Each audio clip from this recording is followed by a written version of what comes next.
ሰላም እንዴት ናችሁ? ውድ የዩቲዩብ ቤተሰቦቼ እንኳን ወደዚህ ቻናል መጣችሁ። ለዚህ ቁም ነገር አዘር ቻናል አዲስ ከሆናችሁ ወይም ወላጅነታችሁ ላይ አንድ ስቴፕ ማስተካከል የምትፈልጉ መታረም ማደግ የምትፈልጉ ወላጆች ከሆናችሁ ይህን ቻናል ሰብስክራይብ ብታደርጉ ብዙ ነገሮችን ትጠቀማላችሁ ብዬ አስባለሁ። አንቺ ማነሽ ካላችሁኝ ሶስና እባላለሁ፣ የልጆች አስተዳደግ ባለሙያ ነኝ። ዛሬ ይዤላችሁ የመጣሁት ሀሳብ ልጆቻችን ላይ ከመጮኻችን በፊት ማድረግ ያሉብንን ነገሮች ሼር ላደርጋችሁ ነው። ከዚህ በፊት ልጆች ላይ እንድንጮህ ትዕግስት እንድናጣ የሚያደርጉን ትሪገር የሚያደርጉን 10 ነገሮች ሰርቼላችሁ ነበር። ምክንያቱም ወደን አይደለም ልጆች ላይ የምንጮኸው ትዕግስት የምናጣው ከኋላ ትሪገር የሚያደርጉ ነገሮች አሉ ብዬ ቪዲዮ ሰርቼ ነበረ። ምክንያቱም እንደዚህ የሚያደርጉበት ምክንያት ብዙ ወላጆች ሪግሬት ስለሚያደርጉ ከጮሁ በኋላ ራሳቸውን ስለሚወቅሱ ምን ሆኜ ነው ግን ለምንድነው ልጅ ላይ እንደዚህ የጮሁት ልጄን ጎዳሁት የሚል ስሜት እንደሚሰማቸው ቲክቶክ ላይ በደንብ ከወላጆች ጋር እያወራው ስለሆነ እሱን ነገር ማወቃችሁ ይህንን ጭንቀታችሁን ያቀልላችኋል ብዬ ስላሰብኩኝ ነው። እና እውነትም ደግሞ ወዳችሁ አይደለም፣ ዝም ብላችሁን ተነሳስታችሁ ልጆቻችንን ለመጉዳት አይደለም። ዛሬ ደግሞ ከመጮኻችን በፊት ወይም አክሽን ከመውሰዳችን በፊት ማድረግ ያሉብንን ነገሮች ልንገራችሁ። ፕራክቲካሊ እየተጠቀምኩባቸው ያለሁትንና ሳይንሱን የሚለውን በጣም ጠቃሚ ነገር ልንገራችሁ። እስከ ቪዲዮ መጨረሻ ድረስ አብራችን ቆዩ። የመጀመሪያው ነገር ልጆች እንግዲህ የሚያስቆጣ ነገር የሚያበሳጭ ነገር ያደርጋሉ።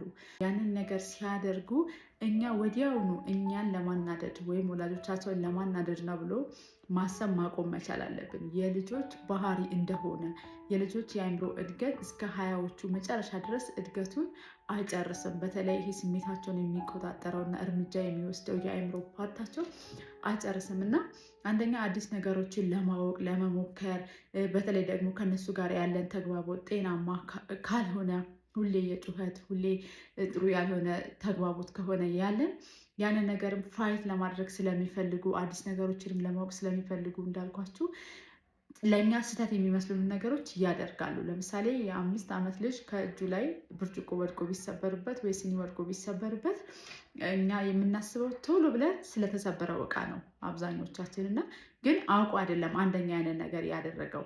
ወይም ደግሞ የ4 ዓመት ልጅ ቤቱን እያመሰቃቀለ ከኪችን እቃ እያወጣ ምናምን ነገር ሲጫወት እኛን ሊያበሳጨን ይችላል። በተለይ ትሪገር የሚያደርገን ነገር ከኋላ ካለ፣ እንቅልፍ ካለብን፣ በስራ ደክመን ከሆነ፣ የትዳር ህይወታችን ጥሩ ካልሆነ፣ የስራ ህይወታችን ጥሩ ካልሆነ፣ ሌላ ፊዚካል ሜንታል ሄልዝ ካለብን፣ ብቻ ሌሎች ከበፊት በሰራኋቸው ቪዲዮዎች ገብታችሁ ማየት ትችላላችሁ።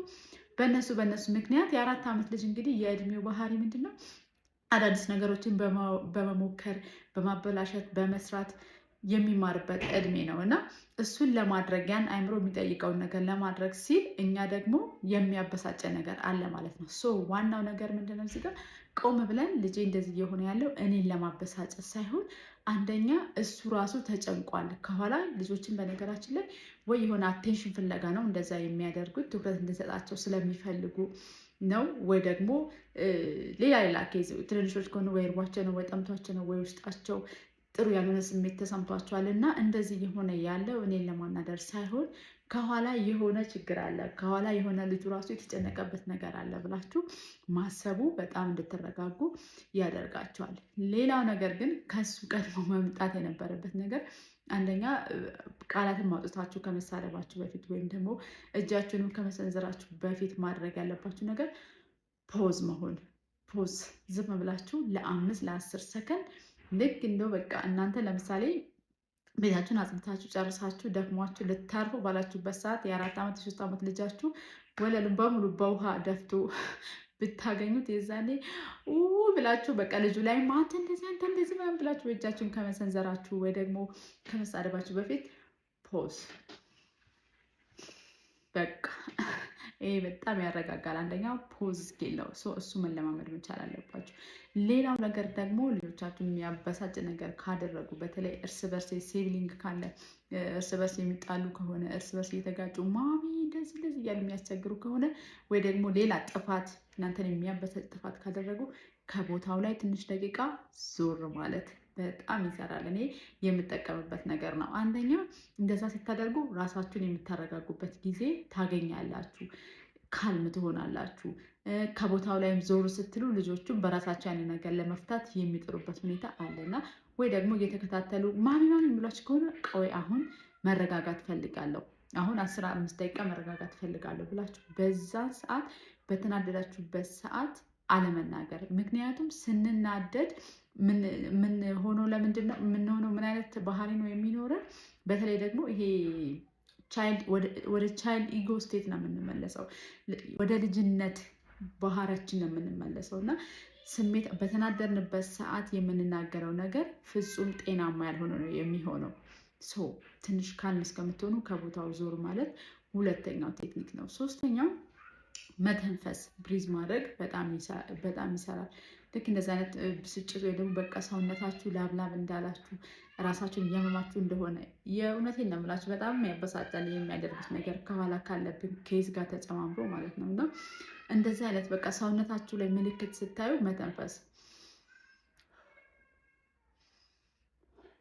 መተንፈስ አየር ወደ ውስጥ እያስገባችሁ ወደ ውጭ እያስወጣችሁ መተንፈስ።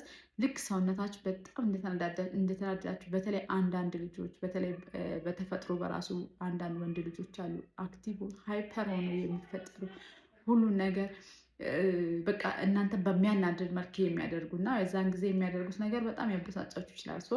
በዛን ጊዜ ይህንን ቴክኒክ መጠቀም መቻል አለባችሁ። ይህን ሁሉ የምታደርጉት ራሳችሁን ለማረጋጋት ነው እና ከተረጋጋችሁ በኋላ ከልጆቹ ጋር በተሻለ መንገድ ኮሚኒኬት ለማድረግ እንድትችሉ ነው።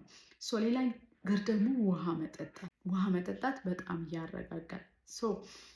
ልክ ያንን ነገር ስታዩ ወይ ጥፋት ስታዩ እየተበሳጫችሁ እየተናዳችሁ እንደሆነ ስታዩ ውሃ መጠጣት አለባችሁ እና ግን ቆም ብላችሁ ዋናው ነገር እየተበሳጨው ያለውት እውነት ልጄ ይህንን ነገር ስላደረገ ነው። አንዳንድ ጊዜ ልጆች የሚያደርጓት ትንንሿ ነገር ራሱ ኦቨር ታበሳጨናለች እና ቆም ብላችሁ እንደዚህ እያደረግኩ ያለሁት ከባሌ ጋር ጠዋት ተጋጭተን ስለወጣ ነው ወይ ደግሞ ብር ስለቸገረኝ ነው ወይ ደግሞ ፐሬድ ላይ ስለሆንኩኝ ነው ብላችሁ ማሰብ መቻል አለባችሁ። ምክንያቱም የኛ ጩኸት ልጆቹ ላይ በጣም ብዙ አይነት ስነልቦናዊ ጫና ስለሚያመጣባቸው ከኛ ችግር ጋር እነሱን አያይዘን እነሱ የሚያደርጉትን የልጅ ባህሪ አያይዘን ልጆቹ ላይ አክሽን የምንወስድ ከሆነ በጣም ከባድ የሆነ የማንነት ቀውስ ውስጥ እንዲገቡ ነው የምናደርጋቸው እና ዋናው ነገር እኔ የምላችሁ ነገር እውነት ልጁ እንደዛ ስለሆነ ያቺን ነገር ስላጠፋ ነው ወይ እንደዚህ እየሆንኩ ያለሁት ወይም ደግሞ ከዚህ ጀርባ ያለው ነገር ምንድን ነው ብላችሁ ቆም ብላችሁ ማሰብ በጣም ጠቃሚ የሆነ ነገር ነው። እንደዚህ የምላችሁ እንግዲህ ልጆች የሚያስቆጣ ነገር ሲያደርጉ ዝም በሉ፣ ምንም አክሽን አትውሰዱ አይደለም። ንዴት ሲጀመር ተፈጥሯዊ የሆነ ባህሪ ነው። ግን ዋናው ጉዳቱ ወይም ከባዱ ነገር ንዴታችንን የምንገልጽበት ኃይል ወይም ደግሞ መጠኑ ነው ልጆች ላይም ጉዳት እንዲያደርስም እንዳያደርስም የሚያደርገው። መናደድ እንችላለን፣ የሰዎች ባህሪ ነው። ግን ከአቅም በላይ እንዳይሆን ከቁጥጥር በላይ እንዳይሆን እና ልጆች ላይ የምንሰነዝረው ቃላት የምንወስደው እርምጃ ከባድ እንዳይሆን ነገ የልጅነት ጊዜያቸውን የሚረግሙና ማንነታቸው የተቃወሰ አይነት እንዳይሆን ማድረግ መቻል አለብን እና አክሽን ከመውሰዳችን በፊት እነዚህን ነገሮች አድርጉ። ከዚህ በፊት ያላያችሁት እንደ ምክንያት እንደ ትሪገር የሚያደርጉ ነገሮች ብዬ የሰራቸውን ነገሮች ብታዩ ወደኋላ መለስ ብላችሁ በጣም የምትጠቀሙበት ነው የሚሆነው ማለት ነው። ስለዚህ ምንድን ነው ማድረግ ያለብን ታዲያ ስንናገር እኛ ይሄ ሁሉ ነገር አሁን የተናገርነው ነገር ራሳችንን ለማረጋጋት ነው። ከዛም ከተረጋጋን በኋላ ልጆቻችንም አንደኛ እኛም ስንናደር ልጆቹም ሲናደዱ ምንድን ነው እሱ እሳት ላይ ጋዝ መጨመር ነው የሚሆነው። በተለይ ልጆች እየተናደዱ ባሉበት ሰዓት እኛም አብረን የምንናደድ ከሆነ እኛም ቅድም እንዳልኳቸው ወደ ቻይልድ ኢጎ ስቴት ነው የምንመለሰው። ልጆቹም ቻይልድ ኢጎ ስቴት ላይ ናቸው። ተያይዛችሁ መቀጣጠል ነው የሚሆነው። ስለዚህ ዋናው ነገር ራሴን እንዴት ነው የማረጋጋው? ስናደድ ራሴን የማረጋጋበት መንገድ ምንድን ነው? የተሻለ እኔ ጋር የሚሰራው መንገድ ምንድን ነው የሚለውን ነገር ማሰብ መቻል አለባችሁ። ውሃ መጠጣት ነው፣ ቦታውን ትቶ ዞር ማለት ነው፣ መተንፈስ ነው የሚለውን ነገር ማወቅ መቻል ወይም መለየት መቻል አለባችሁ። ከዛ ስሜታችሁ ከተረጋጋ በኋላ ድምፃችሁን ዝቅ አድርጋችሁ ስታወሩ ልጆቻችሁ የሚታዘዙበት የሚሰሙበት ሁኔታ ይኖራል። ሲቀጥልም ልጆቹ በራሱ ስሜትን እንዴት መግለጽ እንዳለባቸው ወይም ኢሞሽናል ሬጉሌሽንን ከወላጆቻቸው ነው የሚማረው። ስለዚህ እናንተ ስሜታችሁን ካልሞናችሁ መግለጽ ካልቻላችሁ፣ ንዴታችሁን መቆጣጠር ካልቻላችሁ ልጆቻችሁም እናንተን ኮፒ እያደረጉ ነው የሚመጡት። እናንተ ንዴታችሁን ተቆጣጥራችሁ ተረጋግታችሁ ኮሚኒኬት ማድረግ ስትችሉ ነው ልጆቻችሁም ያንን ነገር ከእናንተ የሚወስዱት እንጂ እያንዳንዱ በሚያደርጉን ነገሮች ላይ እኛ አጸፋዊ ምላሽ የምንወስድ ከሆነ ወይም ብሰን የምንገኝ ከሆነ ቤት ውስጥ የሚፈጠረው ነገር ከባድ የሆነ ጦርነት ነው የሚፈጠረው ማለት ነው። ሰው ዋናው ነገር የዚህ ቪዲዮ ዓላማ ከመናገራችሁ በፊት ቆም ብላችሁ ማሰብ፣ እንደዚህ የሆንኩ ያለሁት ለምንድን ነው? ትሪገር ያደረገ ነገር ምንድን ነው? ከዛስ ምን ላድርግ? ቆይ ልተንፍስ፣ ቆይ ልረጋጋ፣ ቆይ ውሃ ልጠጣ፣ ቆይ ቦታውን ትቼ ዞር ልበል ማለት መቻል አለባችሁ። ከዛም ከተረጋጋችሁ በኋላ ድምፃችሁን ዝቅ አድርጋችሁ ስታወሩ ጥሩ ተግባቦት መፍጠር እንደሚቻል ተረጋግቶ ማስረዳት። ምክንያቱም ጩኸት የሚያሳየው የእኛን ደካማነት ነው እንጂ የእኛን የወላጅነት ጥበብ ወይም የእኛን ጥሩ ተግባቦት እንዳለን አይደለም የሚያሳየው። እኔም ያየሁት ነገር እና የራሳችንን ድክመት ነው የሚያሳየው። ማየት ያለባችሁ ነገር እየወቀስኳችሁ ወይም ጀጅ እያደረግኳችሁ ሳይሆን እኛ እዚህ ጋር ከውስጣችን ብዙ አፌክት እያደረጉ ያሉ ነገሮች ስላሉ እነሱን ነገሮች ካላስተካከልን ለልጆቻችንም አጥፊዎቻቸው ነው የምንሆነው ማለት ነው እና የምንወስዳቸውን እርምጃ ቆም ብለን ማየት በጣም ያስፈልጋል። ልጆቻችን መጀመሪያ ጤናማ ወላጅ መሆን ያለብን እኛ ነን ብዬ አስባለሁ። ወላጅነታችሁ ላይ መስራት የምትፈልጉ ወላጆች ካላችሁ ይህንን ቻናል ሰብስክራይብ እያደረጋችሁ እንደዚሁም አጠቃላይ ልጆቻችሁን በሁለንተናዊ እድገታቸው ሙሉ አድርጋችሁ ለማሳደግ የሚያግዛችሁን የኦንላይን ስልጠና እየሰጠው ስለሆነ የምትፈልጉ ኮሜንት አስቀምጡልኝ።